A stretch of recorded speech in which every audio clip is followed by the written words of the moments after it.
All right, well, I'm back. And I'm going to start off the program here with our first block that's going to address the local audience, of course. And we're going to talk about, well, Denmark's strategic situation with Viggo Jakobsen from the Royal Danish Defense College, one of my oldest colleagues here in the country. Then I will introduce our report, which was released this morning, available on the website as of 0900, and of course in hard copy, I'm sure you picked it up. Feel free to page through it while we're going. Then finally, Colonel Anders Rex from the Royal Danish Air Force, the commander of the Expeditionary Air Staff. And I think that this particular section is going to set, again, the context within which Denmark is going to be considering how to acquire and then eventually integrate all these capabilities that John just spoke of in order to make the RDF and allow the RDF to continue to be an effective and perhaps even more effective Air Force. And with that, I'll hand it over to Peter.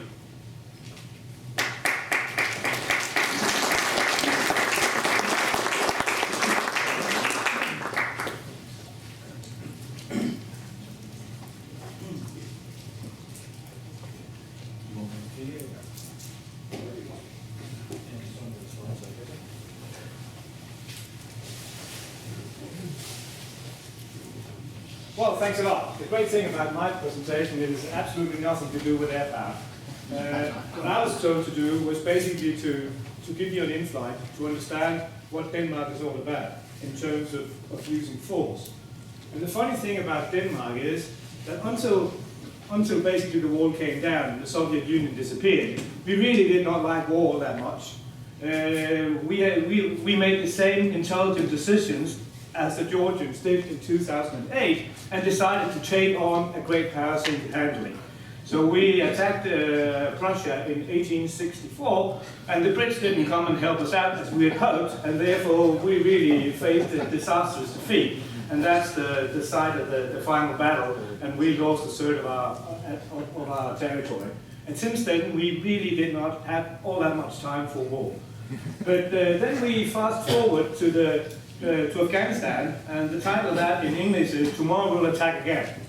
And that basically shows the transformation that Denmark has gone through since the end of the Cold War. And my task here today is to, now that we've gone through the joyous experience of Iraq and Afghanistan, are we then likely to continue to go out and engage in combat? Because if we're not, then F-35s or whatever we're going to buy is probably going to be a waste of money if you're not going to use them for anything. So I guess that the positive note I can plan on today, that I do actually expect us to continue to go out and engage in combat. And if we can get a fifth generation aircraft to do so, then I guess we'll continue to do what we've done in the past couple of decades. So basically, I'm going to run you through a quick brief of Danish history. We started out in the first period from 1864 until the end of the Cold War, basically not having anything to do with war. And then since then, we've basically gone to war since the late 90s and not missed any opportunity to do so. Unlike the Brits, we were really happy to go and bomb in Syria if Obama had decided to do so in 2013. So, I mean, therefore, you know, I'm going to try to explain to you how come we make this transformation. Because if you look at the trends in Europe as such, there's basically just three. I'm exaggerating a bit, there's no Dutch here, is there? I'm basically making the argument that, hey, there's only three expeditionary powers left in Europe, and that's the UK, it's France, and it's Denmark. The other countries cannot be counted on to go out and engage in expeditionary warfare if called upon to do so by NATO or the UN or any other coalition of the willing and what have you. I'm going to explain to you why we are so weird in that sense. I guess you understand. You guess you take the difference between Venus and Mars. I've taken it from an American scholar who's basically made the argument that these useless Europeans are just sitting in their postmodern paradise and talking about how we're going to change the world for the better by talking about norms and soft power, all of that. And the reason they can do that is because the US is looking after them. And whenever they run into a problem that requires the use of force, then the US will come along and sort it out, while the Europeans sit around and criticize the US for being too aggressive and for killing so many civilians and all that. And Denmark was the perfect example of such a nation from 1864 until the mid-90s. We were only prepared to shoot in self-defense if we thought it could make a difference. And we didn't think it could make a difference on 9th of April in 1940, so we really did not put up much of a fight when the Germans came knocking in 40. During the Cold War, we decided that since we had that visit from the German, we would probably not try to chance that again, so we decided to join NATO. It's not because we really wanted to, but it was because we were afraid that the Soviet Union might attack us if we were not part of the alliance. And of course, we were very happy for the British and for the Americans to prepare to come and reinforce us if there was a crisis. But we did not want nuclear weapons on our soil in peacetime. We did not want British or American troops or any other allied troops on our soil in peacetime. But they are of course very welcome to come if there was a crisis. We did allow the Americans to put nuclear weapons on Greenland, but we weren't prepared to tell anyone. When the Americans called us during the Korean War and asked us for a contingent of 1,000 personnel, we said, "Oh, sorry, I haven't got time for that. We're sort of worried about the Russians, but you can have a hospital ship." So basically, on each and every occasion, when we were asked to use force beyond self-defense, we said no. We play a huge role in UN peacekeeping, where you're only allowed to shoot in self-defense, and did a good job there, but we did not want to touch warfighting with anything.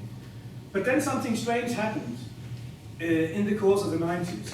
That's opinion polls, and on each and every occasion, these polls were also conducted in other European countries or in the US, and we topped all the polls. The Danes were the country that was most enthusiastic about the Kosovo air campaign, and it was also in Denmark you found the highest level of support for providing ground troops for an invasion if the air campaign did not succeed. In Afghanistan in 2011, we had suffered 40 plus fatalities. That's something we had not experienced since World War II. We had absolutely no preparation for that, had no concept of what that would mean. And still we had about 50% of the population still supporting the war at a time where we sort of had figured that it was probably not going to end as well as we'd hoped when we became involved in the first place. And you should also bear in mind that we did not sign up for a war in Afghanistan. We signed up for a peace operation like the ones we've known in the Balkans, where it's probably going to be something along the lines of Kosovo. We're going to shoot a bit about and show them a tank or two, and then they'll calm down and everything will be hunky-dory. That's not exactly what happened. But even though we ran into all these unforeseen problems in Afghanistan, we retained a higher level of support than in any of the other troop contributing countries. Libya, again, all parties in parliament supported it, almost 80% of the population, and everybody thought it was a great idea. And then you can take this funny thing about Iran. 27%, that's of course not as high as the others, and thank God, because that's an opinion poll asking people, wouldn't it not be a great idea to initiate a large ground campaign in order to remove Iran's nuclear program? I'm sort of thinking, if a third of the Danish population think that's a great idea, then I'm not doing my job well enough in the media and the Danish Defense College, because that would not exactly be something that I would advocate.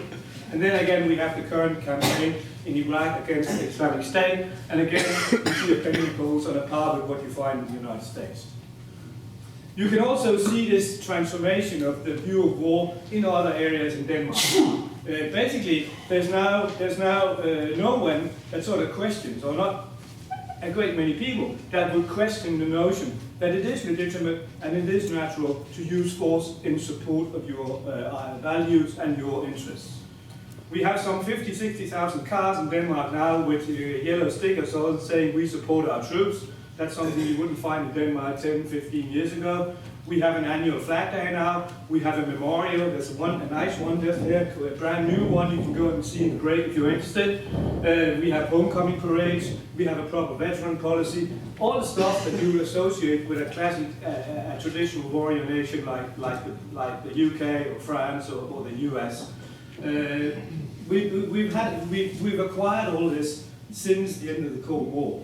We also now have 3 medals for bravery. That's something we did not have prior between 1864 and the end of the Cold War. We also have gotten our own war heroes now. Lars Møller, he used to drive tanks in Bosnia, and he blew up a Serb ammunition dump that killed a bunch of Serbs, and that was sort of the first successful use of force. At least that's how it's seen in Denmark. Anders Storvig was the first officer we had that was killed in Afghanistan, and then we also re-resurrected Anders Lassen, who served with the British during the Cold War and had the Victoria Cross with their special forces. And then we've been buried with television series and movies and books about war.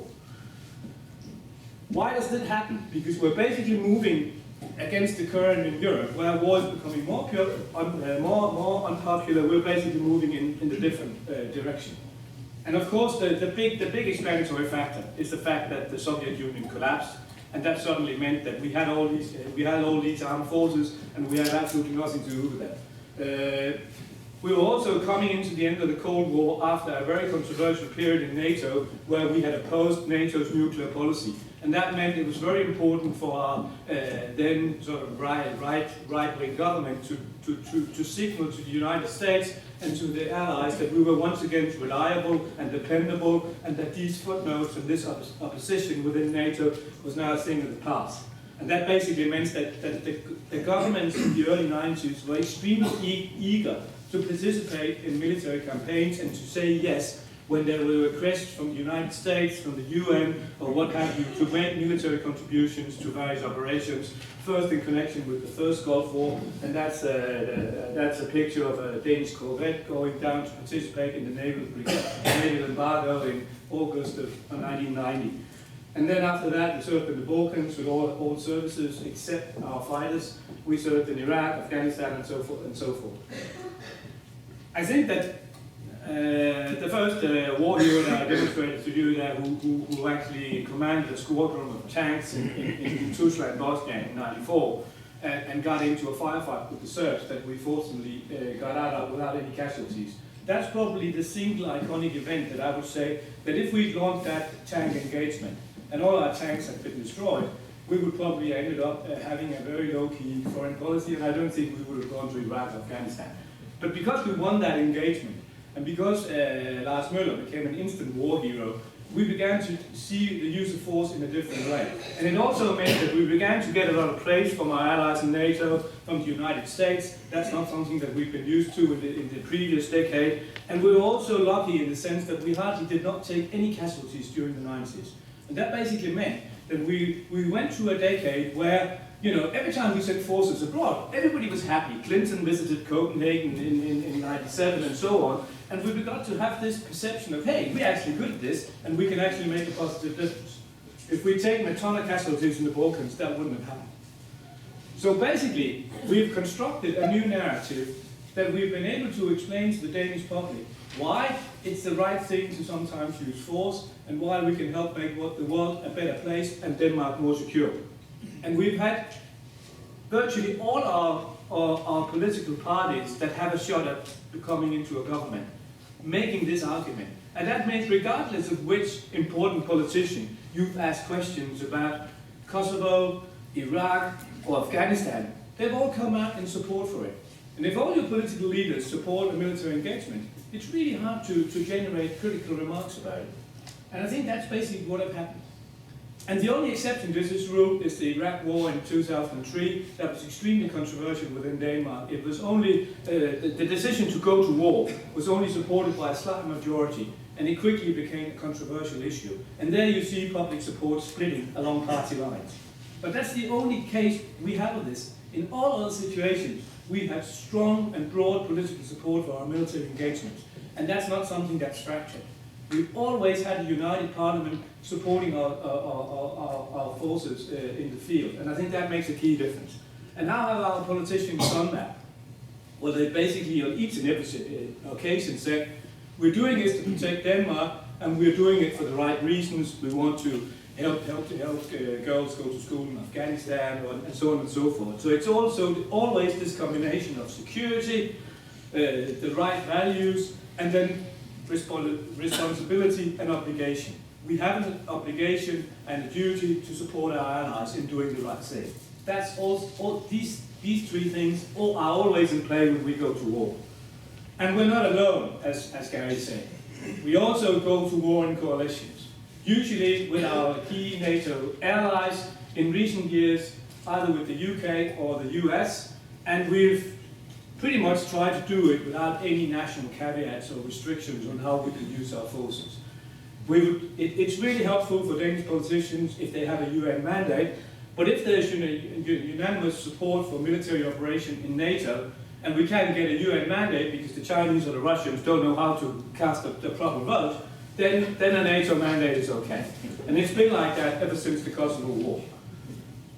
We usually find broad support in Parliament, and that's pretty much a prerequisite. When we debate our rules of engagements and our mandates, our governments usually engage and consult a lot with the opposition in order to ensure that we have this broad support, because the lessons learned in Iraq was that, hey, don't go to war with a slight majority, make sure you have broad political support, because if you can do that, then you can endure even casualties at an unprecedented level.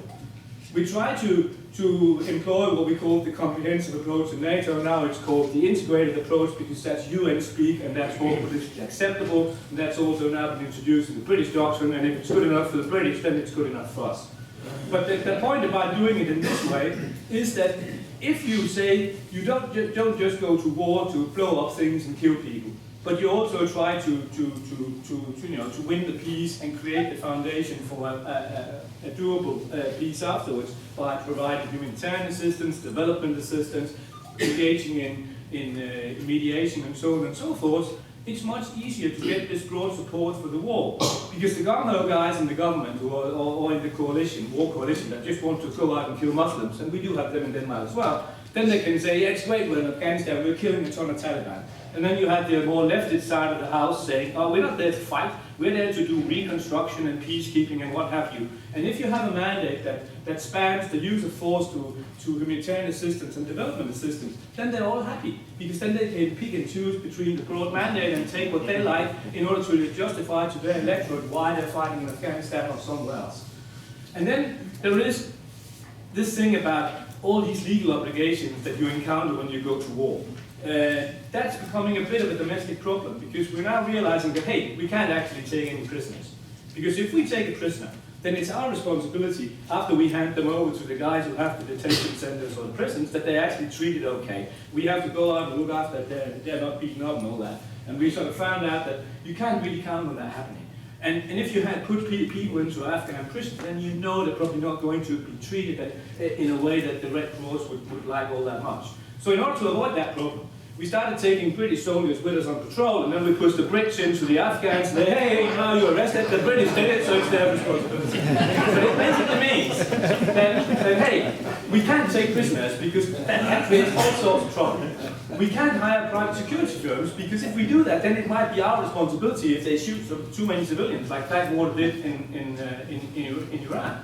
And now we run into a third problem, that when you actually use local interpreters, then when we go home and things haven't turned out quite the way we wanted, then they sort of say, hey, couldn't we come with you because we are sort of in danger here now because we helped you out.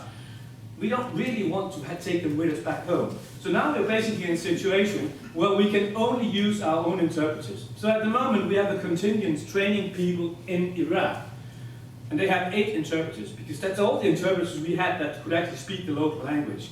And you know, it's really, really hard training several hundred people with just 8 interpreters and doing a proper job. So that's becoming a key constraint for us. So I hope that the Brits have a lot of interpreters so that we can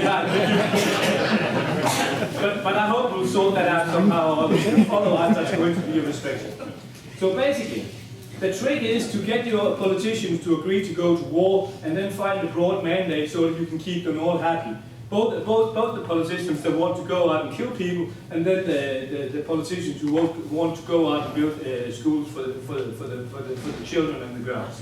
But that's how we'll always put it together to make sure that we have the political support required. So basically, if I want to settle a war in Denmark, I have to say it's for national security, it's to spread democracy and human rights, and it's because we need to support our allies. And then I need to make sure that I can get a UN mandate. I need to use all the tools in my toolbox. and to make sure that the Brits take care of the prisoners and the interpreters and so on. And then it will be fairly easy for us to get the support that we require to stay engaged. The problem is, of course, that the challenge now is that now we're looking back at Afghanistan. It didn't go quite as we hoped. Now we're looking at Iraq. It went so well that we're now back bombing again. And if we look at Libya, well, you're sort of beginning to wonder whether that was a great idea also. So, of course, now we're having a debate. We've spent the post-Cold War era losing no opportunity to go to war. And what have we got to show for it? Well, dead soldiers and a big hole in our national budget. So basically there's now people out there arguing that, hey, this is actually not very cost effective. Why don't we go back to the good old days during the Cold War when we were out doing peacekeeping and preventing wars, and we certainly don't want to do Iraq and Afghanistan again. And hey, if we go out there and fight and attack in various places, then they're more likely to launch terrorist attacks against us. And we just had one in Copenhagen recently. And again, the old argument that you can't actually stop a war by just going to war. But the other side of the argument, of course, is that, hey, Denmark is actually has not militarized its policy. It has normalized it in the sense that it's not just using civilian means to try and create a better world. Now we're using the entire toolbox. And you can also make the argument that, hey, if you want some of these dictators like Gaddafi or like the regime in Syria to stop using barrel bombs and what have you, can you just go down there and talk to them? It doesn't seem that way, because I'm sort of lost track of how many UN mediators have now given up trying to resolve that civil war. So in some situations, if you want to prevent genocide or mass slaughter, then you are likely to require the use of force, or at least the threat of force. And then you can also make the argument that we're a hell of a lot popular in DC and in Brussels than we used to be during the Cold War, where we did absolutely nothing in that department. And of course, everybody wants to mediate. I mean, everybody wants to be Norway. But when it comes to it, very few nations actually go out and fight for their principles. And in that sense, you can make the argument that Denmark, there are 28 nations in NATO, and when everybody was sort of looking at each other, who's going to serve in the southern part of Afghanistan, that we knew was going to be the most dangerous part. We didn't anticipate it was going to be that dangerous, but we knew it was going to be risky. Only 6 signed up.